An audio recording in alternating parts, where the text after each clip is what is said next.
Over here, I saw it over here. Yes. Oh, okay, because drama is like super fascinating, even if you don't even know who the person is. Drama is super fascinating. It is. Absolutely.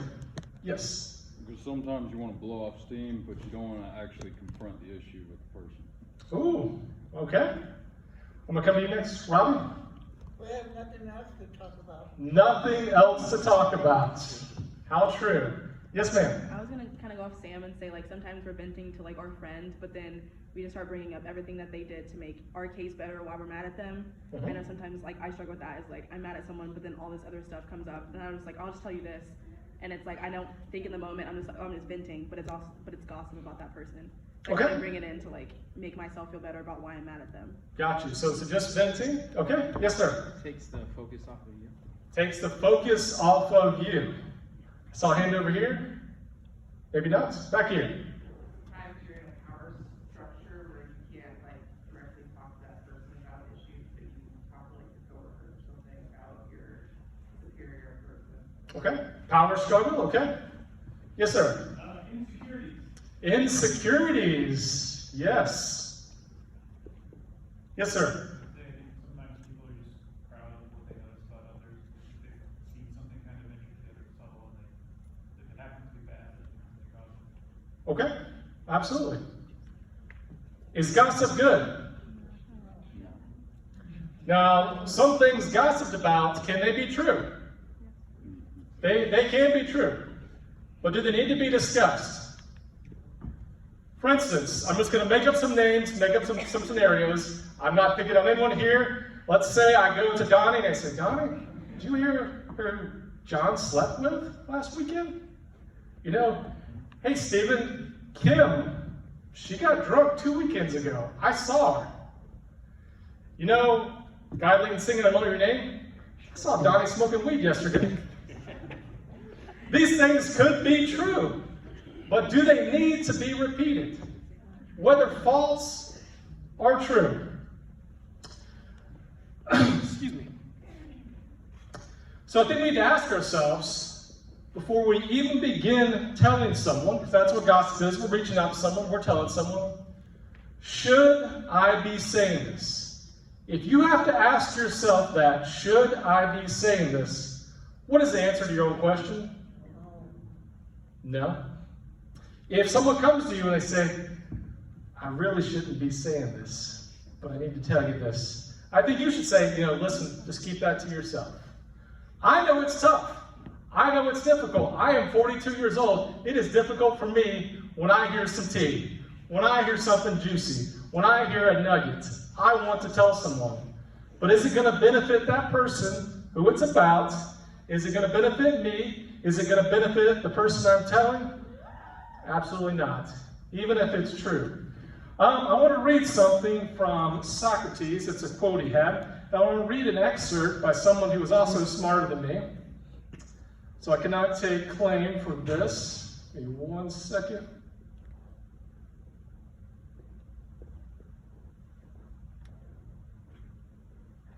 So Socrates said, strong minds discuss ideas.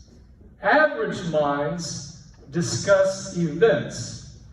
Weak minds discuss people. Going on by the author wrote or had the quote from Socrates, it turns out humans are biologically predisposed to like gossiping. Who doesn't like gossiping? The act of doing so actually reduces stress and anxiety by releasing feel-good chemicals like serotonin. It's a form of biologically advantageous social bonding that also helps us identify who is within our circle of trust and who is not. It provides us with vital social information required to successfully navigate our lives. It helps reinforce our worldview by providing us with a reality check or second opinion. From a less positive angle, we like to gossip because it gives us a sense of moral superiority. A sense of moral superiority. I think a lot of times why we gossip because we say, I'm not as bad as that person over there. Once again, use their name. I'm not as bad as Darren. Just using Darren as an example. Look what I have done, and look what Darren has done. These are all the things that I've achieved. You know, Darren dropped out of college. You know, Darren got his girlfriend pregnant. But look at me. I haven't done any of that. Here I am here. As Christians, that's the last place we need to be. That's not a place we need to hang out. But we still participate in it. We still do it. I also want to read some facts about the tongue. So the average tongue from back to tip is about 3 inches long. There are 8 muscles that make up the human tongue. Your tongue has between 3,000 and 10,000 taste buds, not visible to the human eye. The average lifespan of a taste bud is about 2 weeks. There are 5 different types of taste buds: sweet, salty, sour, bitter, and savory. Your tongue never stops working, even when you sleep. Your tongue is the most flexible muscle in your body. Your tongue requires moisture to taste. Your tongue shapes sounds into words.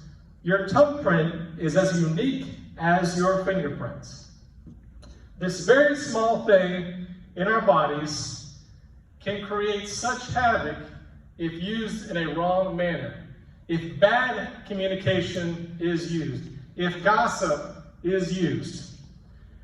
Switching gears a little bit, what's very popular right now? I'm sure everyone in this room does it, except for maybe a certain segment of this room in the back here. Social media. I'm sure almost everyone, not maybe everyone probably has some form of social media. I saw this video today, you may have seen it. There's a glass door, like a sliding glass door, and there's a dog on one side and a dog on the other side, and they are just barking at each other like crazy.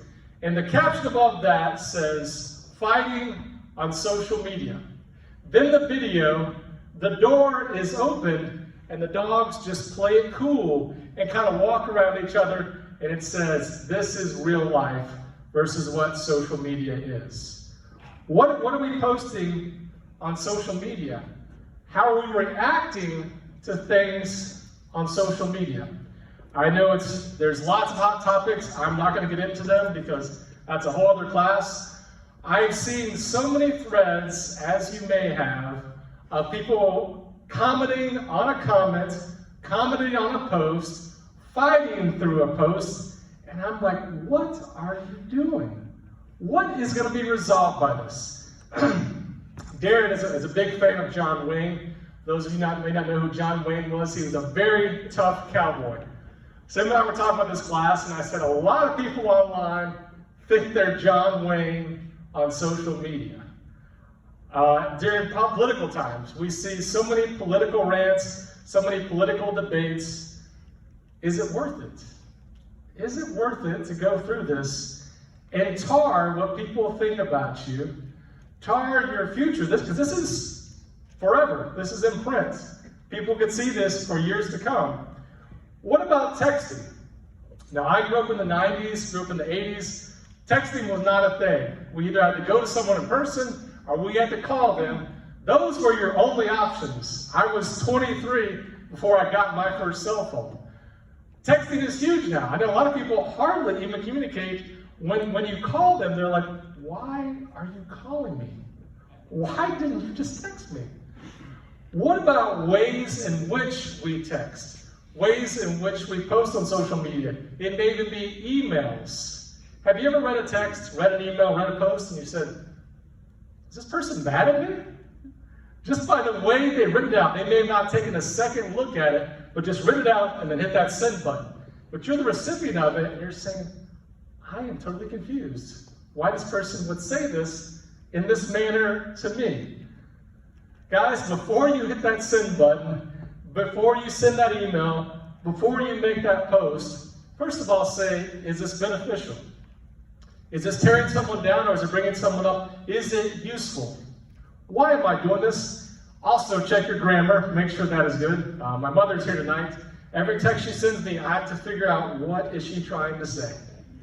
Not every text, but most texts. I'm like, did she read this before she sent this? I'm not sure. Now, she is getting older, her eyes are getting bad, so I will say that is an excuse for her. But check that before you send those things out. I am going to take a piece of paper tonight.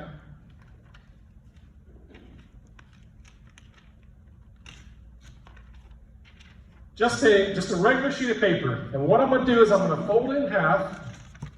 Actually, Donnie, would you mind doing this for me? Just take it and fold it in half and get a good crease in it. Just good and tight on there. That is perfect. Thank you, my man. So all I've done is taken the sheet of paper and put a crease in it. Will this sheet of paper ever be the same? I don't care what you do. I can take it, I can put it on the side of here, I can rub it 1,000 times.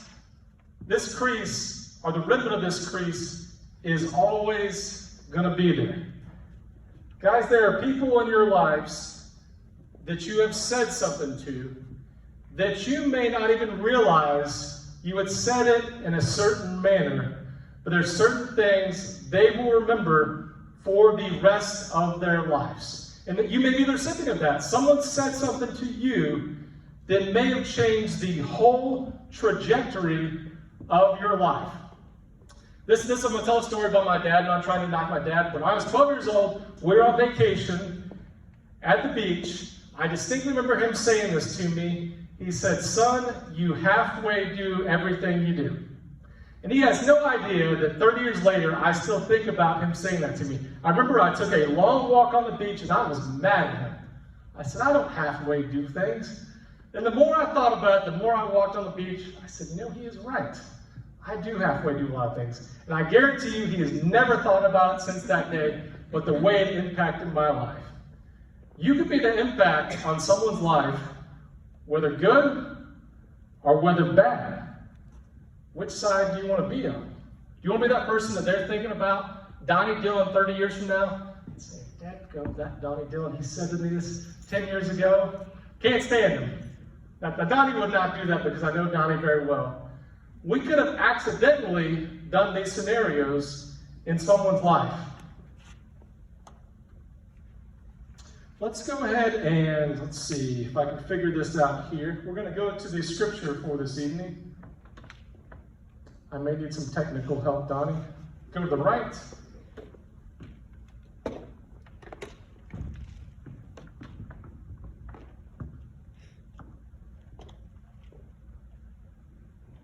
If you'll just go to the scripture. So we're going to right here in James.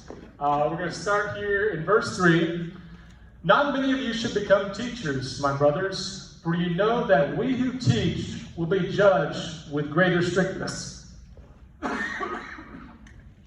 I want to stop right there for a second and say, people like Donnie, myself, Stephen, Darren, we are not perfect people. We will never claim to be perfect people. We have our faults. We have our stumbling blocks. We're not perfect people. Do we try our best? Yes. Once again, we are not perfect. "For we all stumble in many ways. And if anyone does not stumble in what he says, he is a perfect man, able also to bridle his whole body. If we put bits into our mouths of horses so they obey us, we guide their whole bodies as well. Look at the ships also. Though they are so large and are driven by strong winds, they are guided by a very small rudder, wherever the will of the pilot directs. So, also the tongue is a small member, yet it boasts of great things.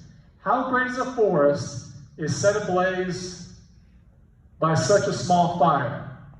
Continuing on verse 6, "And the tongue is a fire, a world of unrighteousness. The tongue is set among our members, staining the whole body, setting on fire the entire course of life, and set on fire by hell. For every kind of beast and bird, of reptile and sea creature can be tamed, and has been tamed by mankind. But no human being can tame the tongue. It is a restless evil, full of deadly poison. With it we bless our Lord and Father, and with it we curse people who are made in the likeness of God. From the same mouth come blessing and cursing. My brothers, these things ought not to be so. Does it spring forth from the same opening, both fresh and salt water? Can a fig tree, my brothers, bear olives, or a grapevine produce figs? Neither can a salt pond yield fresh water. With the same mouths that we're singing to God tonight, singing praises to, some of us are going to go out tonight, tomorrow, and we're going to say negative things. We're going to use bad communication. What about swearing? Another form of bad communication. I will tell a story on myself. I remember in high school, had what I thought was a good friend, and we had PE in high school. I'm not sure if you guys had PE. We had PE, and I'd forgotten my locker that day. And I said to him, I said, Scott, can I put my clothes in your locker? We were changing for gym class. He said, no, I don't think so. I said, no, dude, you got plenty of room in your locker. I just need to throw my clothes in there, my regular school clothes. Nah. I said, Scott, it's no big deal. You got plenty of room. Let me do it. He looks at me, and he locks it and turns to walk away. This hit me. I took him and I threw him against the locker, and I called him everything under the sun. You name it, I called him that. Am I proud of this? Absolutely not. Our relationship went south after that. It never mended. But the example that I set that day, I'm ashamed of it. I'm ashamed of how I acted that day. I acted out in a manner that I should not. Fast forward a few years, I was working construction, I was in college, and there was a guy, I used to work out a lot, and this guy was way bigger than me. Tattoos, just jacked, doing construction, and everything was GD this, God this, all day long. And so after 3 or 4 days, I went up to him and I had enough, and I said, sir, you can punch me, you can hit me, I don't care what you do. Will you please not use that name anymore? God's name in vain. He looked at me and said, you know what? I respect you for saying this. No one's ever point blank asked me to do that. Because you did that, I'm going to respect your wishes, and I'm not going to do that. And we had a pleasant conversation after that. But I made a positive decision there, where I made an extremely terrible decision before. How do you treat people? Do you use swear words with them? Do you treat them with kind words? Are you nice to the Amazon driver? Are you nice to the cashier at Publix? People you see every day that most people don't even think about. How do you treat them? I've been in sales for over 20 years now, and in some form of customer service type role within that. There are ways that I want to treat people, especially when they don't get their way. But you know what? I don't. I act in a professional manner. I have to overcome what my feelings are. There's a certain way we need to treat people. Everyone is either a Christian or a potential Christian that you come in contact with every day. How are you treating people? I'm going to go forward to the next slide here. I'm going to go through these. And we're going to read Ephesians chapter 4. And this is where I'm going to end to give time to Stephen after this. So if we'll go to Ephesians chapter 4.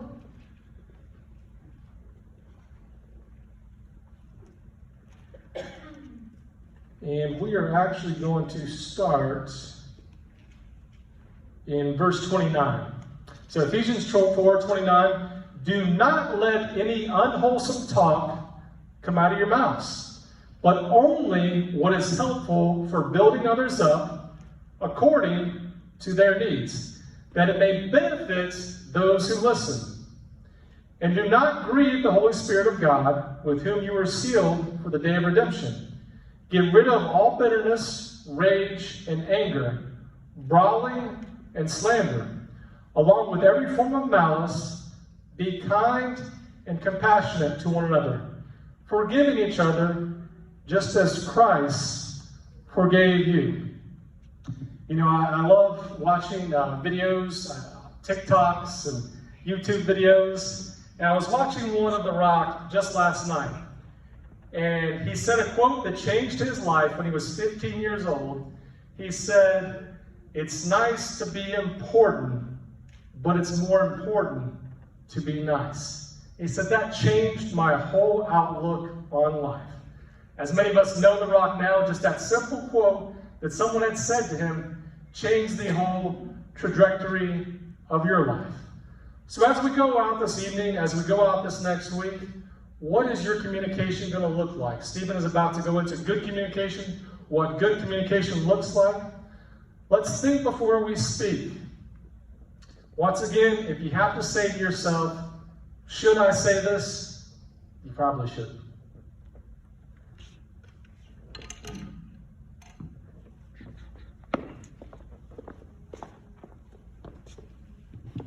Beautiful. Can everybody hear me out there? Yes. Everybody, okay, good deal. Thank you, Chris. Whenever Chris talked about your tongue being the most flexible muscle, did anybody else, like inside your mouth, just kind of like move your tongue and anybody else? Okay, good. I just didn't want to be the only one. Speaking tonight about good communication, tonight, this lesson or this just idea, this war of words is special to me. It's important to me because inside my Bible, actually, I'll show you. So, inside my Bible right here, as you see, are some notes of scriptures. When I was a freshman in high school, playing football, I had a lot of friends who I played football with, and especially in football and all the sports I played, basketball, stuff like that.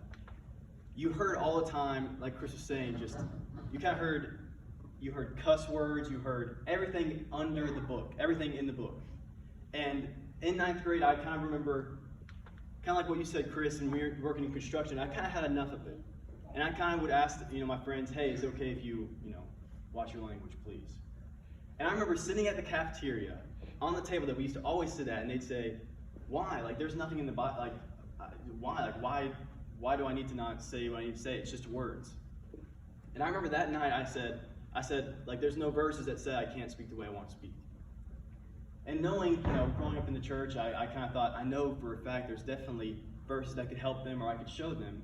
And I remember that night telling my parents about that, and we kind of we made down verses, and the next day I went and brought my Bible and shared it to them. And I'm not saying that at all just to like talk myself up or anything like that. I'm just saying that just tonight in the words, it's very special to me, and I hope to kind of make it special for y'all as well, and it'll be a lesson that y'all will remember for a long time.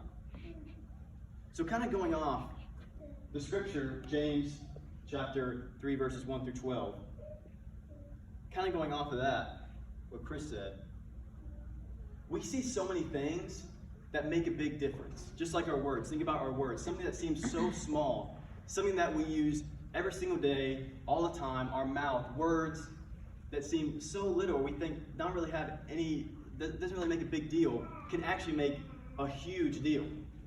We see in the scripture how a little bit in a horse's mouth can move the whole horse. Just think about for a second how a horse is probably one of the strongest animals that we have on earth. Going back to last week and kind of talking about what we talked about and how do we know that the Bible and what we're doing is right? How do we know God is real and everything? That's something that I thought about last week, was like animals and how you look at a horse and when you put a saddle on it, that God made that animal before cars and everything. That was our main choice of travel. And transit is a horse, and that's something I definitely look at. So just going back to last week, that's what I thought. But anyways, going back to this, a little bit in a horse's mouth can move that whole horse. Or look at a rudder in a ship, and how that can steer the whole ship. That made me kind of think of some other examples that we might need to think about, that something that seems so small can make a big difference. One thing to me is, you look at a field goal or a PAT, a point after touchdown for football games. What do you always see the kick holder do whenever he catches the football? He always catches it, puts it straight down, that's his focus, just catches it, puts it straight down, and then what's the last thing he does? Spins it. That's right, he spins it. Makes sure the laces are not facing where the kicker's about to kick it. Why does he do that? Well, because if the kicker hits the laces, it can seriously affect the trajectory or how that football is going to go off the ground, and if it's going to be good or not.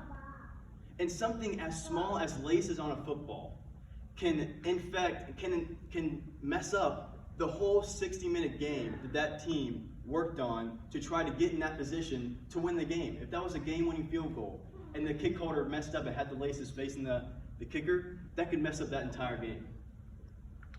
Another example, and I just recently learned about this. I don't understand this, but apparently there's a big population in the world that does not like cilantro, or thinks cilantro tastes like soap. I literally learned about this like a week or two ago, and it's a shock to me. I love cilantro.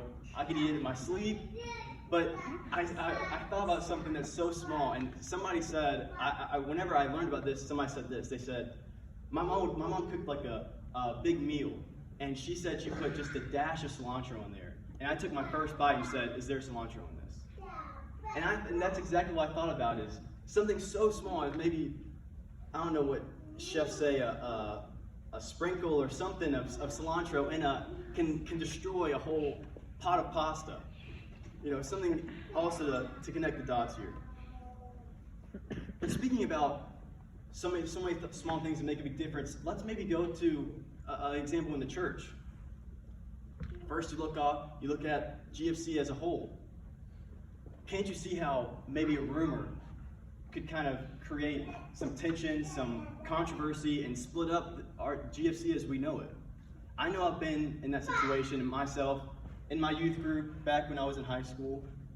And something like that, something that seems so small, like a rumor that might not even be true, can cause, like I said, controversy, can cause hard feelings, and might even cause a sever in GFC or whatever group you're in for the remainder of you being a Christian. So all these things are so tiny in retrospect, yet again, they can infect or take part and mess up the whole of what it is. But what makes our words so powerful? What makes what we say stand out above the rest? Well, first, Ephesians 4:31 verse 32. We see here when we first read that our speech comes from the inside of our heart. Whatever you say is coming from your innermost self. It comes from, like you said, your heart. One of the steps that we might say steps to becoming a Christian is what? Is saying outside your mouth, confessing that Jesus Christ is the Son of God. Now, why in the world would that be a step or a part of being saved and being part of a Christian? Why would that be a part of doing that if it wasn't so very important? It's because it absolutely is important. Everything you say, people take notice of that. Your words mean something, even if you're joking, or you say you might be joking, but you really mean something. One thing we always need to think about is that our words are completely our choice. If we say something, if we want to say something, we will find a way to say that. If we don't want to say something, nobody can literally make us push air out of our mouths and make our mouths shape the way it is to say a word. It's just not, it can't happen. At least not to my knowledge. Am I correct? Yeah. Okay. All right, good. So nobody can make us do that. So that's another thing that makes words so powerful, is that it's completely our choice. No matter what we do or what we say, it's completely our choice.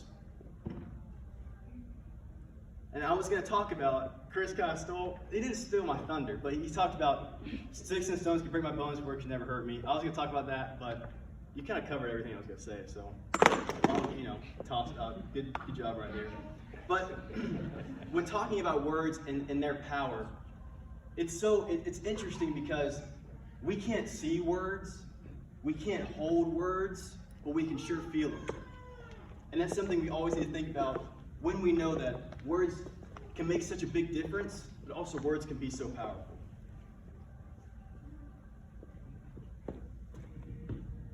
Oh, is it? Okay. I heard you, but. Hello? It's a little too loud. No, you were good. I heard you. I heard you. So the last thing I'm going to talk about. Well, before that, I'm going to talk about, so one thing we might need to think about before you say anything, before you talk to anyone, something, or just in general, just to think about these. Don't be the one that has to be at the center of drama all the time. Like Chris says, it's tough. It is extremely tough to be in the middle, to be in the hot bag of tea, you know? To not be, just not be in the tea. I don't know. I don't say that word a lot, so I might butcher it. But, or, if you're mad at someone every week, maybe the problem is not the one you are mad at. So just kind of think about and let it sink for a moment and think about those words. So the nature of good communication.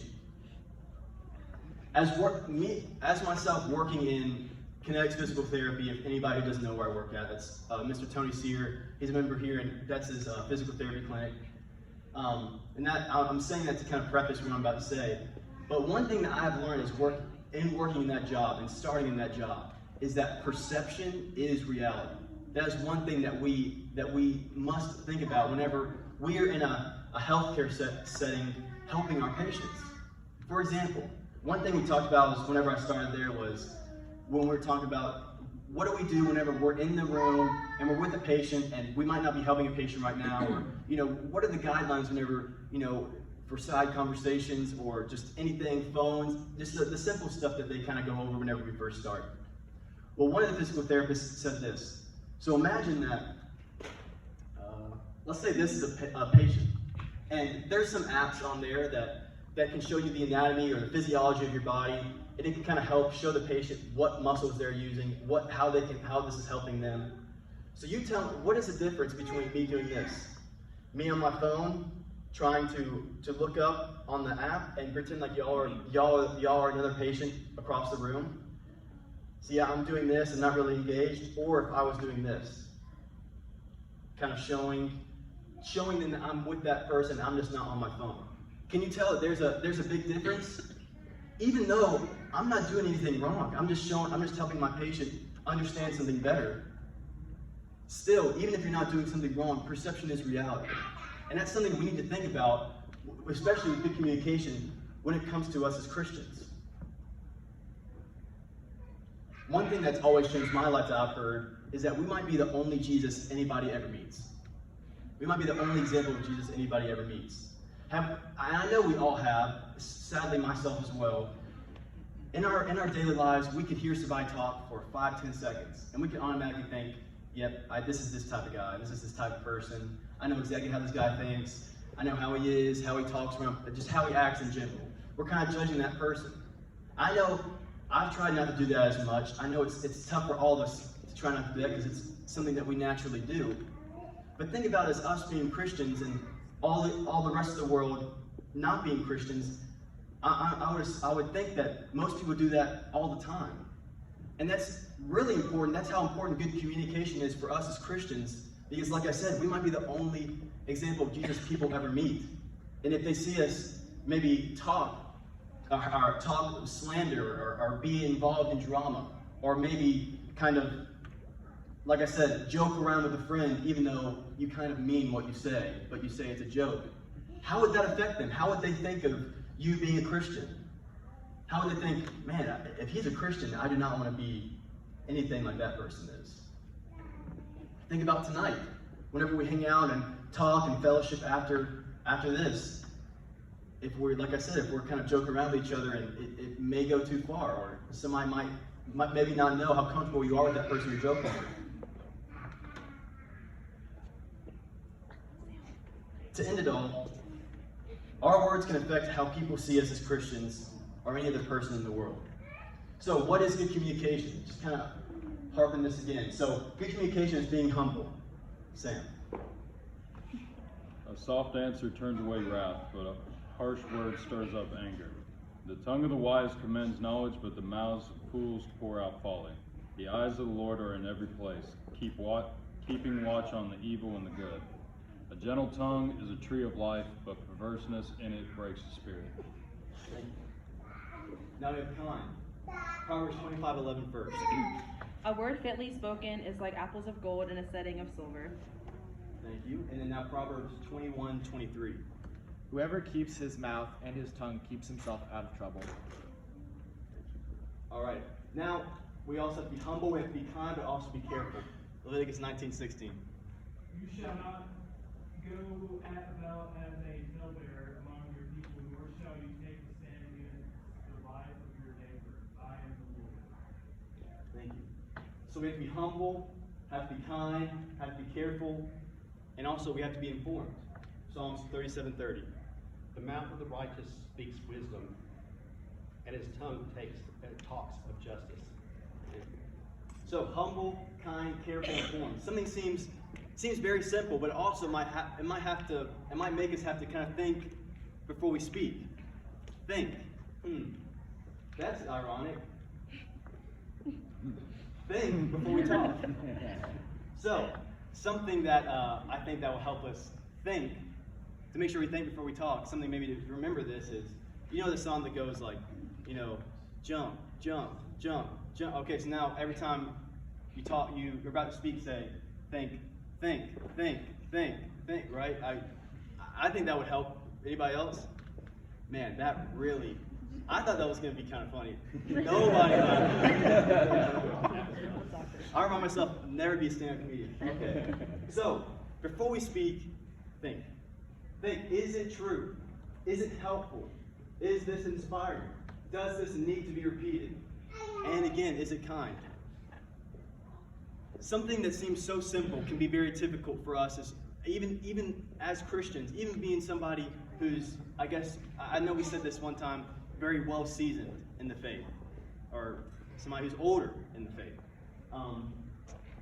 Just speaking and making sure you're speaking with good communication, and you're thinking before you speak can be very difficult.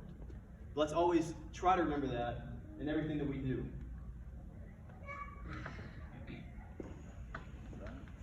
That's it.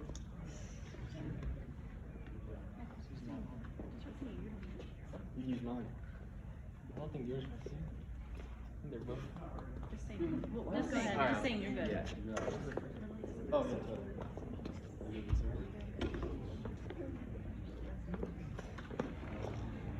Alright, let's all stand. Told me to stand. Got it.